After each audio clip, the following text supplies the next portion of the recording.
Hallelujah.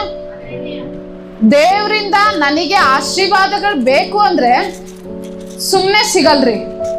ಪಕ್ಕದವ್ರನ್ನ ನೋಡಿ ಹೇಳ್ತೀರಾ, ಆಶೀರ್ವಾದಗಳು ಸುಮ್ಮನೆ ಸಿಗಲ್ಲ. ನಿಮ್ಮ ಪಕ್ಕದಲ್ಲಿರೋರ್ನ ತಟ್ಟಿ ಹೇಳ್ತೀರಾ, ಪಕ್ಕದಲ್ಲಿರೋರ್ನ ಮುಟ್ಟಿ ಹೇಳಿ, ಆಶೀರ್ವಾದಗಳು ಸುಮ್ಮನೆ ಬರಲ್ಲ.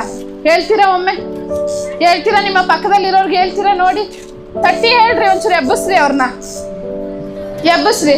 ಆಶೀರ್ವಾದಗಳು ಸುಮ್ಮನೆ ಸಿಗಲ್ಲ ತಂಗಿ, ಆಶೀರ್ವಾದಗಳು ಸುಮ್ಮನೆ ಸಿಗಲ್ಲ. ಆಶೀರ್ವಾದಗಳಿಗೆ ನೀನು ಬೆಲೆ ಕಟ್ಟಬೇಕಮ್ಮ. ಆಶೀರ್ವಾದಗಳಿಗೆ ಏನ್ ಮಾಡ್ಬೇಕು? ಬೆಲೆ ಕಟ್ಟಬೇಕು. ನಿನ್ನ ಕಂಫರ್ಟ್ ಝೋನ್ ಇಂದ ನೀನು ಆಚೆ ಬರಬೇಕು. ಸಿಸ್ಟರ್, ರಾತ್ರಿ ನಾನು ಕೆಲ್ಸಕ್ಕೆ ಹೋಗ್ತೀನಿ ಸಿಸ್ಟರ್, ರಾತ್ರಿ ನಾನು ಬಂದು ಏನು ಕೆಲಸ ಮಾಡಿ ಮನೆಯವ್ರಿಗೆಲ್ಲ ಅಡುಗೆ ಮಾಡಿ ನಾನು ಕೆಲಸ ಮುಗಿಸ್ಕೊಂಡು ಮನೆಗೆ ಬಂದು ಮಲಗೋ ಅಷ್ಟೊತ್ತಿಗೆ 11 ಗಂಟೆ ಆಗುತ್ತೆ. ನೀವೇನು ಸಿಸ್ಟರ್ 3 ಗಂಟೆಗೆ ಎದ್ದು ಪ್ರೇಯರ್ ಮಾಡಕ್ಕೆ ಹೇಳ್ತಾ ಇದ್ದೀರಾ? ಇವತ್ತು ನೀನು ಕೆಲಸ ಮಾಡ್ತಾ ಇದೀಯಾ, ಇವತ್ತು ನಿನ್ನ ಕುಟುಂಬಕ್ಕಾಗಿ ನೀನು ದುಡಿತಾ ಇದೀಯಾ, ಎಲ್ಲನೂ ಮಾಡ್ತೀವಿ.